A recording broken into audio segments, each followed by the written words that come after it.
Hi guys, எல்லாருக்கும் வணக்கம். நாம் இப்போ இந்த வீடியோவில் MQ-9B ட்ரோன்களை இந்தியா வாங்க உள்ளதை பற்றி பார்க்கலாம். சுமார் $3 பில்லியன் மதிப்பிலான MQ-9B அதிநவீன ட்ரோன்களை அமெரிக்காவிடமிருந்து இந்தியா வாங்குவதற்கான பேச்சுவார்த்தை இறுதிக்கட்டத்தை எட்டியிருக்கு. நவீன கால யுத்தங்களில் ட்ரோன்களின் முக்கியத்துவம் அதிகரிக்க தொடங்கியிருக்கு. உலகம் எங்கும் இராணுவங்களில் பல வகை ட்ரோன்கள் பயன்பாட்டில் இருந்தாலும் அவற்றில் மிக சிறப்பாக கருதப்படுவது MQ-9B ட்ரோன்கள். அமெரிக்க தயாரிப்பு ட்ரோன்களான இவை தாக்குதலுக்கு பயன்படுத்துவதுடன் கண்காணிப்பு பணிகளிலும் சிறப்பாக செயல்படுகிறது.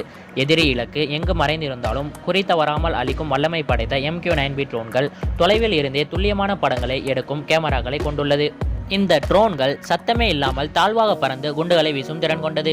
ஈரான் ராணுவ தளபதி காசிம் சுலைமானி மற்றும் அல் கைதா தலைவர் ஐமன் அல் ஜபாரியை கொல்ல MQ-9B ட்ரோன்களை தான் அமெரிக்கா பயன்படுத்தியது. இத்தகைய சிறப்பு வாய்ந்த MQ-9B ட்ரோன்களை வாங்க இந்தியா திட்டமிட்டு இருந்த நிலையில இது தொடர்பான பேச்சுவார்த்தை இறுதிக்கட்டத்தை எட்டியுள்ளது. சீனாவின் அச்சுறுத்தல் அதிகரித்து வரும் நிலையில இந்த MQ-9B ட்ரோன்கள் இந்தியாவிற்கு மிகப்பெரிய பலமாக பார்க்கப்படுது. மொத்தம் 30 ட்ரோன்கள் வாங்கப்படும் நிலையில தலா 10 ட்ரோன்கள் நாட்டின் முப்படைகளுக்கும் சரிசமமாக பிரிக்கப்படும் என தகவல் வெளியாகியுள்ளது. இந்த வகை ட்ரோன்களை இந்திய கப்பற்படை ஏற்கனவே அமெரிக்காவிடம் இருந்து குத்தகை முறையில் வாங்கி பயன்படுத்தி வருகிறது.